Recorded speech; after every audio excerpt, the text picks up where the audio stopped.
The sun in the alien city of Draxel was dim and cold, hidden behind smoke and tall metal towers.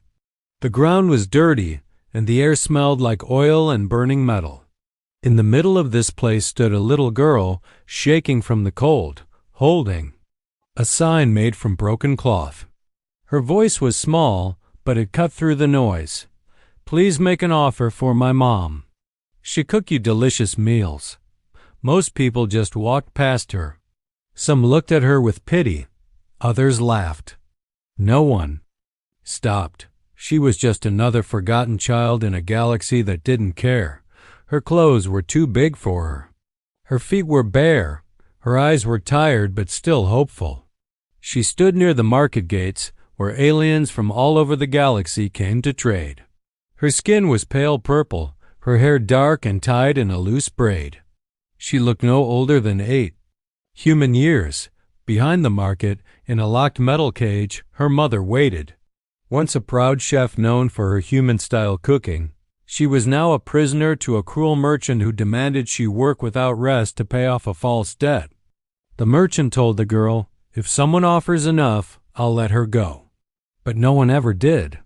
On this day, however, someone was watching. A human man stood in the shadows. He wore a long coat, dusty from travel, and a mask that covered half his face.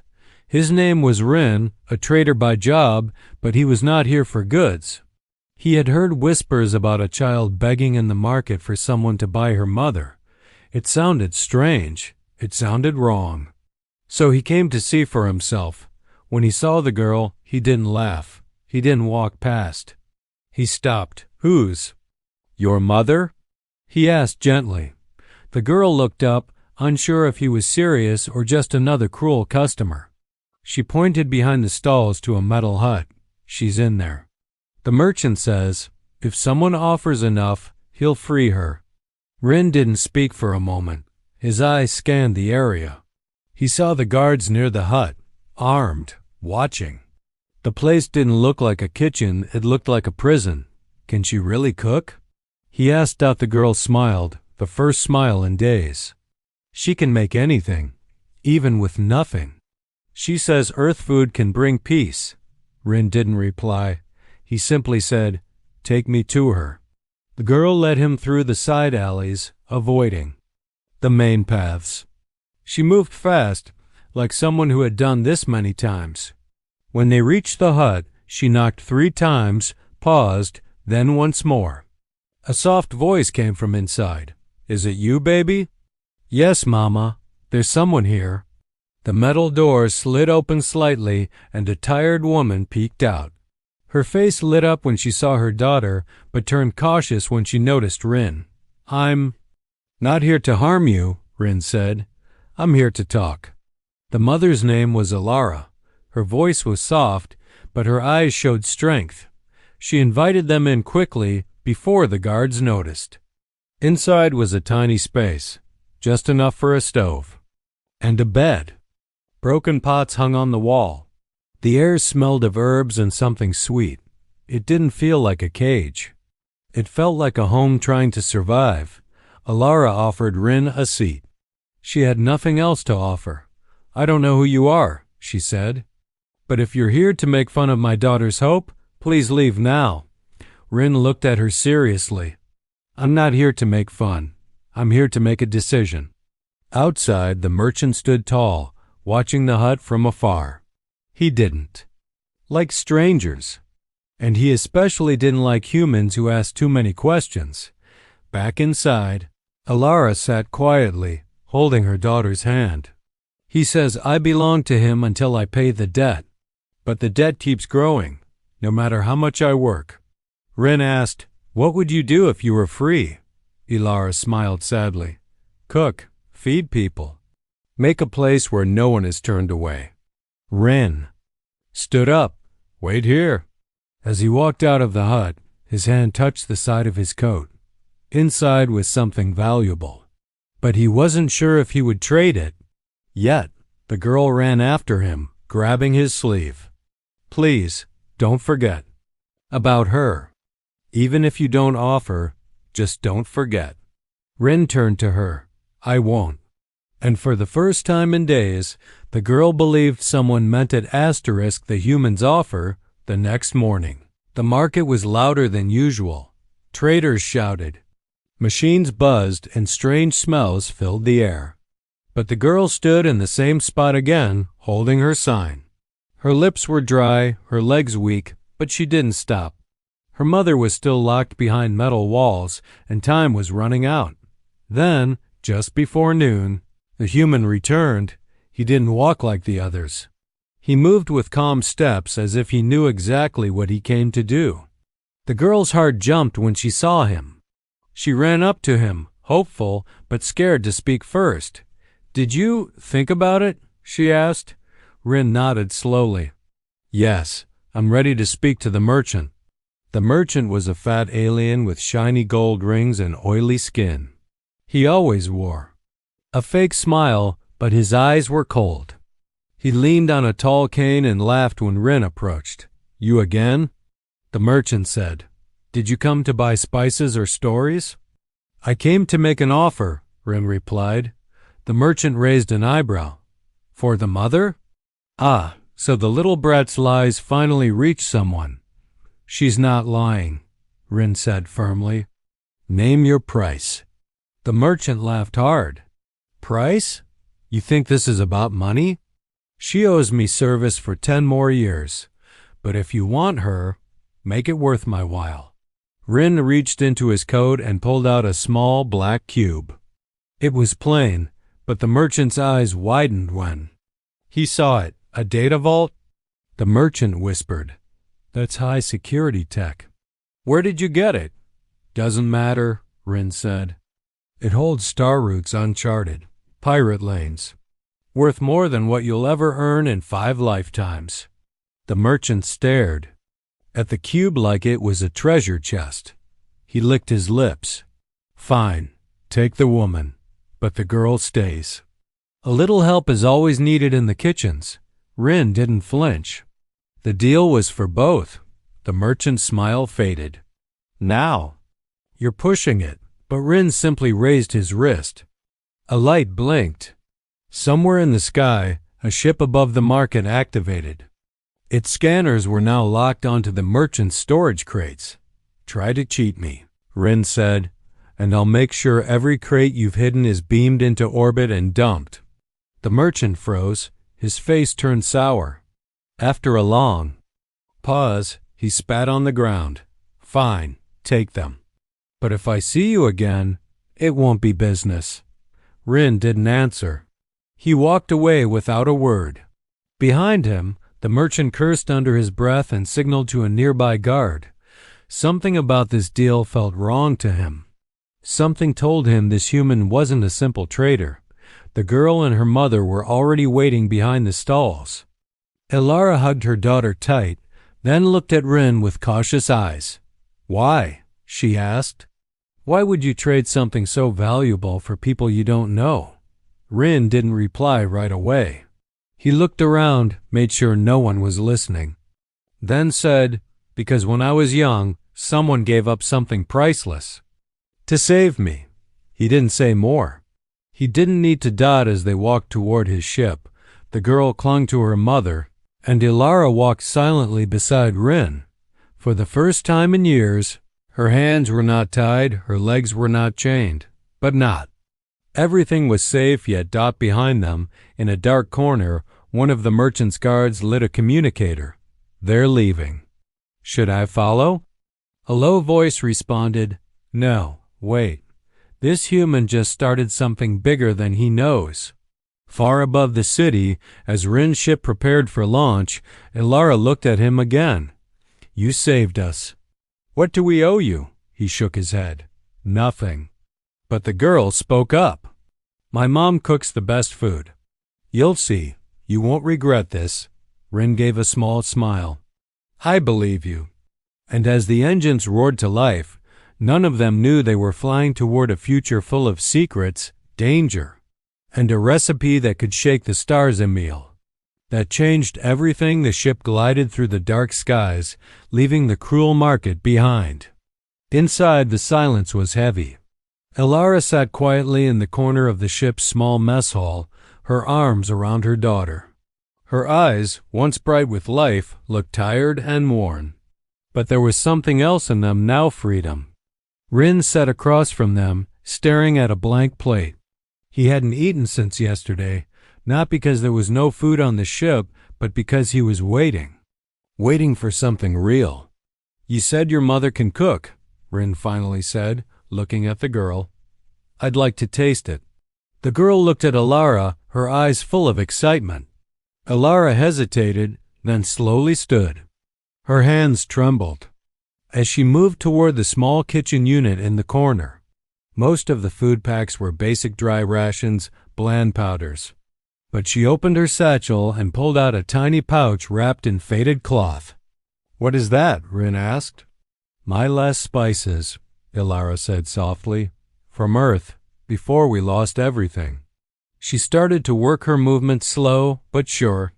She crushed the spices between her fingers, letting the warm smell fill the air.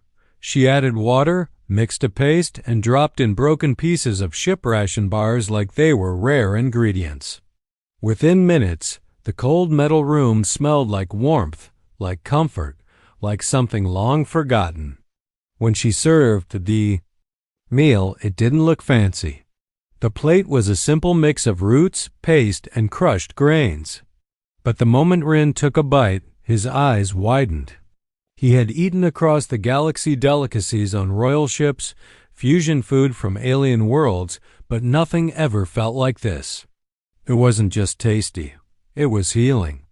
Each bite pulled something out of his chest, a memory, a feeling, a piece of something lost. "You cooked this from scraps?" he asked. Elara nodded. "That's what I had to do to survive. And to keep her alive." The girl beamed with pride. "Told you it was good." Rin finished every bite without a word. Then he leaned back, quietly breathing in the smell. "Where did you learn this?" Elara looked down at her hands. "From my grandmother. She was born on Earth before our colony left. She taught me when I was young. But after raiders took us, I never cooked the same way again. Until now." Rin reached into his pocket and pulled out a small translator chip. "This food, it's not just good, it's rare. It has emotion in it, connection. You could open a place, feed people, give them something they didn't know they were missing." Elara smiled, but it faded quickly. "That's a dream, not a plan." Rin looked at her, serious. "Then maybe it's time you made it a plan." He turned to the girl. "What do you remember about Earth?" She tilted her head. "Warm air, trees, smells of smoke and bread, and laughter." Rin closed his eyes for a second. Same. Then Elara opened her bag again, pulling out a crumpled piece of paper. It was soft from age, its corners torn, but still readable. It was written in a mix of human and alien symbols. Rin leaned in. "A recipe?" he asked. "Not just any recipe," Elara whispered. "My grandmother called it the peace dish. She said, if the galaxy ever forgets kindness, make this." I never told anyone about it. Rin's eyes narrowed. "Why now?" "Because you gave me something no one else would." A choice. Outside the ship's windows, stars passed by like falling snow. But inside, something was changing. Rin stood up and walked to the ship's console. He tapped a few buttons, and a hologram of a distant planet appeared. It was green, soft-looking, and quiet. "This place has no war, no slave markets, no debt prisons, just people rebuilding. I helped set it up years ago." Elara looked at him, confused. "Why take us there?" "Because food like yours deserves to be tasted. And peace like yours deserves to be shared." The girl ran to him and hugged his leg. "You're not just a trader, are you?" Rin smiled faintly. "Not anymore." And somewhere deep inside the ship's memory, that smell of her cooking remained like a quiet promise that even in a cold galaxy, something warm still lived. The hidden recipe. They landed on the quiet planet just after dawn. The sky was soft blue, with golden clouds floating like dreams. Unlike the dark markets and steel cities they'd escaped from, this place felt untouched, pure. Alara stepped out of the ship and closed her eyes. The air smelled like green fields and clean rain. It had been years since she breathed air that didn't burn her throat. Rin led them to a small cabin near a hill, simple, but safe. It had a kitchen, a garden, and no guards. Just silence and freedom. The girl ran to the window, laughing for the first time in what felt like forever. Alara stood in the kitchen and touched the counters like they were made of gold. "You built this place?" she asked. Rin nodded. "With others like me, runaways, survivors, dreamers. No one here asks where you came from, only where you're going." Later that day, as Rin fixed the outside solar panels, Alara sat with her daughter inside. The girl opened a hidden pocket in her mother's old apron and pulled out something no one had seen in years, a small leather-bound book, cracked and faded, with handwritten notes. "Mama, can we cook something from this?" she asked. Alara froze. She hadn't opened that book in over a decade, her grandmother's recipe book, the last piece of home. She opened it slowly, fingers trembling. Most of the pages were damaged, but one stood out. It had symbols written in Old Earth dialect mixed with alien codes. In the corner was a title, Unity Soup. It wasn't just a dish. It was a message. Her grandmother once told her, "This recipe can calm a room. If cooked right, even enemies will stop and listen." Alara smiled faintly and read the ingredients. Aloud. Some were common, others nearly impossible to find. But she still remembered how to improvise. Her daughter helped her gather what they had in the cabin garden. As they prepared the dish, Rin returned. He watched as steam rose from the pot, filling the cabin with the scent of something ancient and powerful. It didn't smell like survival, it smelled like home. But something else happened when Rin looked at the book. He reached into his coat and pulled out a scanner, waving it gently over the open page. The device beeped once, then again, then glitched. "What was that?" Alara asked, confused. "This book ... quotes Rin said slowly. "It's more than it seems." He adjusted the scanner. Settings. A hidden code appeared beneath the recipe, barely visible without high-tech tools. It was a genetic signature. He blinked at the results. "Alara, do you know your grandmother's origin?" She shook her head. "She said she was born during the Earth Exodus. She never spoke much about it. The DNA match in this code," Rin said quietly, "is part of the original human seed program. Her line, your line, it was chosen to carry knowledge. Recipes, healing techniques, cultural memory. You weren't just born to cook. You were born to preserve." Alara stepped back, shocked. "That can't be true." "It is. This book is encoded. The recipes are only part of it. The ink, the patterns, the heat-activated symbols, they were meant to survive wars, slavery, even time." The girl clutched the book tightly. "So it's not just food?" Rin nodded. "It's history. It's hope. It's identity. Just..." Then, a soft knock came at the cabin door. A young alien woman stood outside, thin and pale. "I smelled something. I haven't eaten in days. Please." Alara didn't wait. She scooped a bowl of soup and offered it with a smile. The woman took one sip and her eyes filled with tears. "I haven't tasted anything like this since my childhood," she whispered. "This reminds me of peace." Word spread quickly. By nightfall, dozens had gathered near the cabin. Exiles, travelers, broken souls, all drawn by the scent of something forgotten. Alara served them one by one, her daughter helping with each bowl. Rin stood near the door, watching quietly. She's doing more than feeding them, he thought. She's waking them up. And deep inside, He knew this was no longer just about rescuing a woman from a cage. This was about planting something the galaxy had lost, a reason to sit together, eat together, and believe again. Asterisk the rescue mission, the cabin had become more than a shelter. It had become a miracle. Each night, more people arrived, alien refugees. Old soldiers, ex-slaves drawn by the warmth of Alara's cooking and the feeling it gave them. Some said the food brought back memories. Others claimed it healed wounds.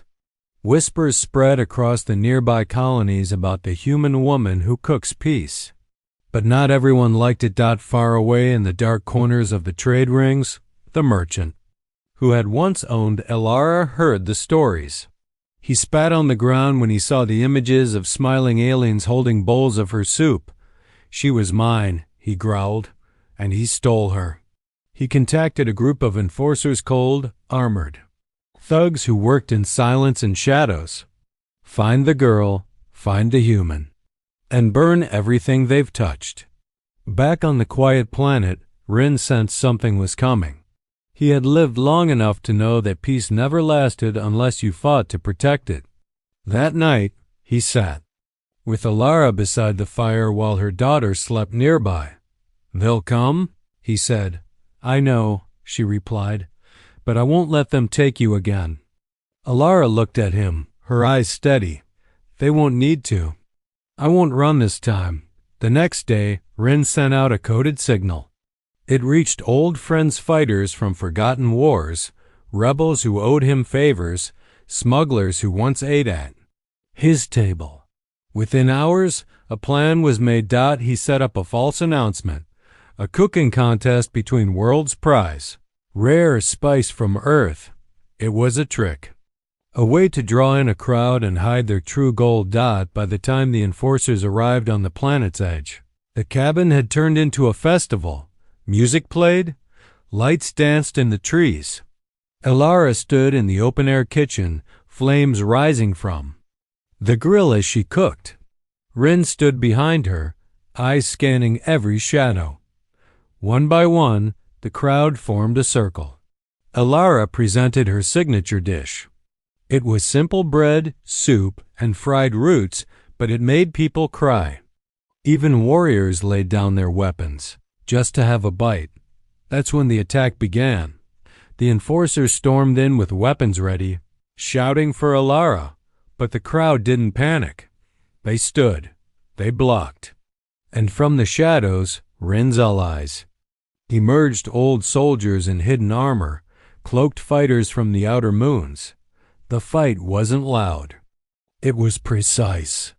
Rin moved like wind through fire, striking fast, shielding Alara and her daughter. One by one, the enforcers fell or fled. The final one grabbed the girl, but Alara threw boiling soup in his face, burning through his mask. Rin caught him before he could run and whispered coldly, "You picked the wrong kitchen."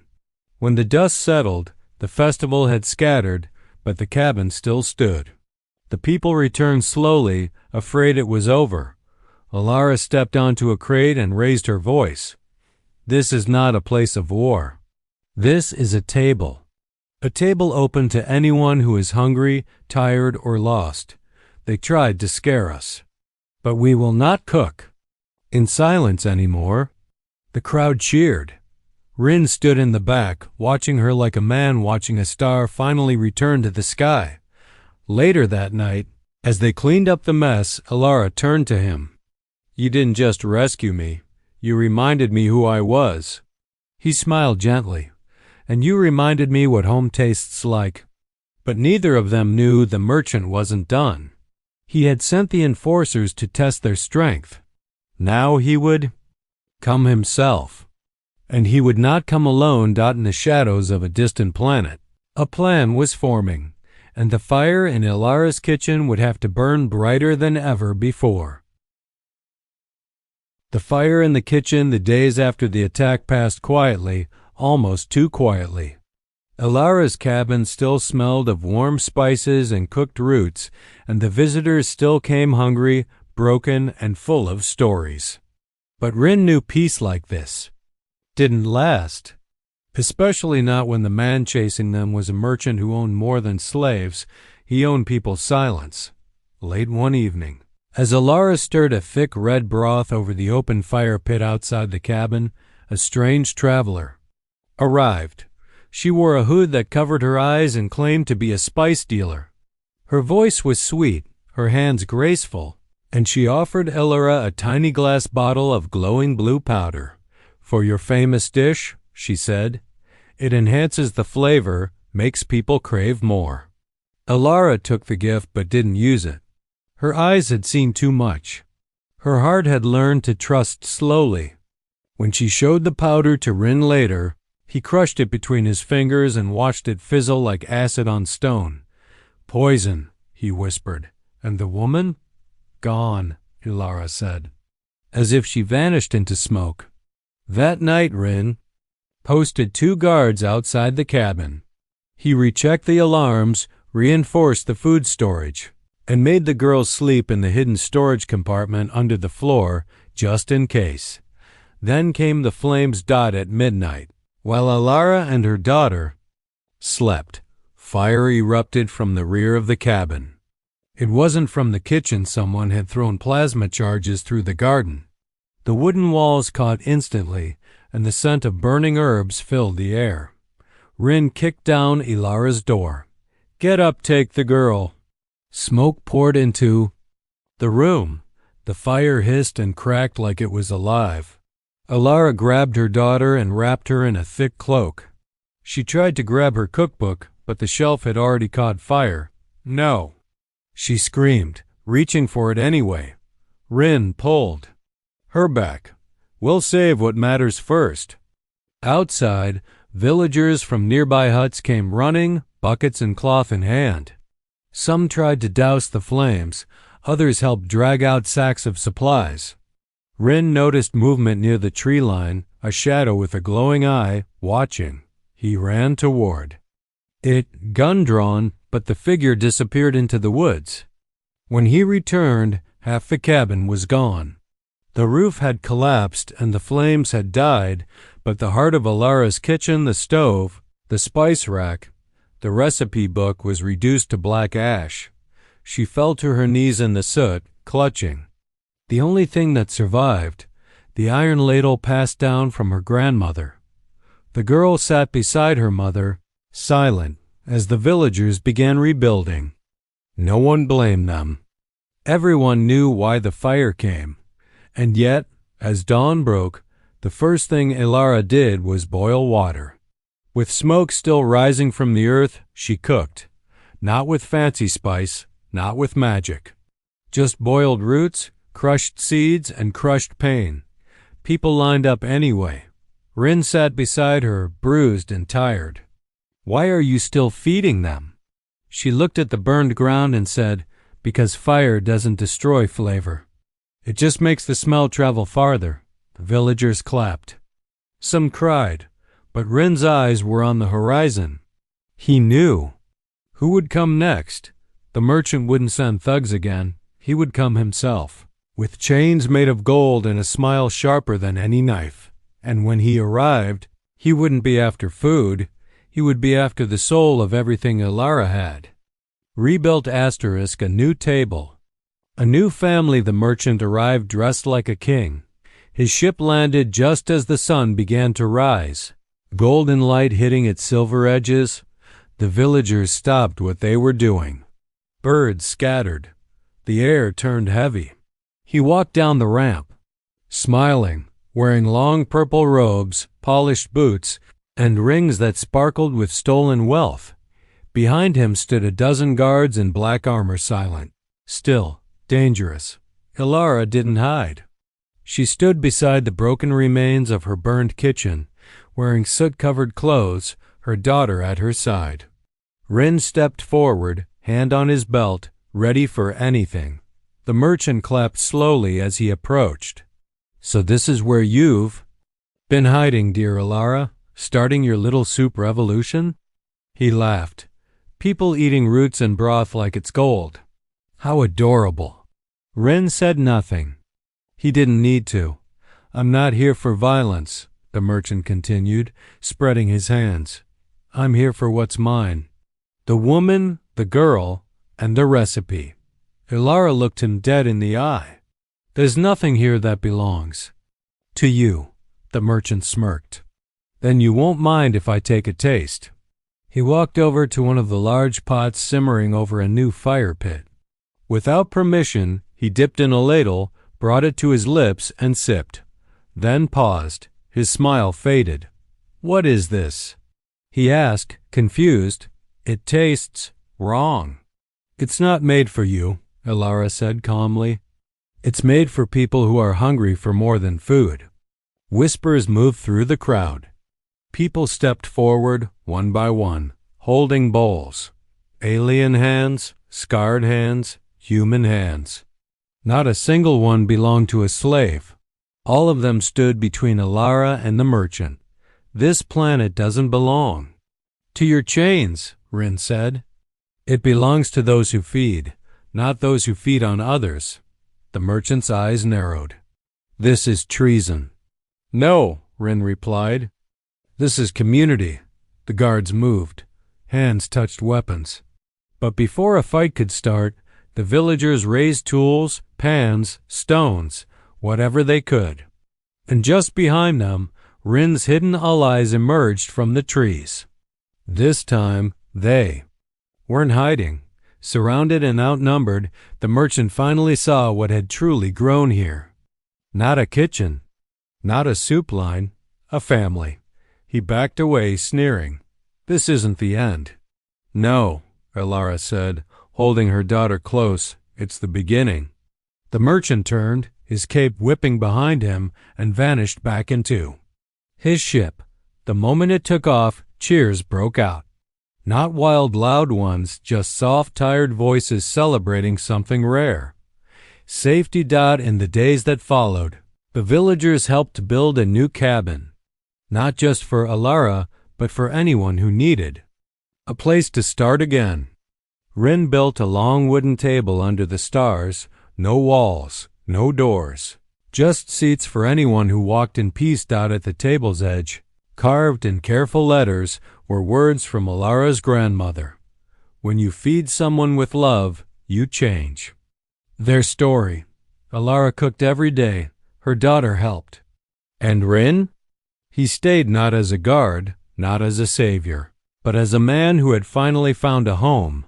One evening, as the stars blinked quietly above, Ilara served Rin a bowl of stew. He took a bite and smiled. "This tastes different," he said.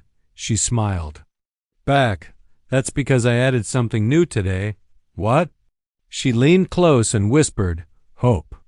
And that night, across the galaxy, no one noticed that a fire had been lit in the smallest corner of space. But for the people who sat at that table, everything had changed forever.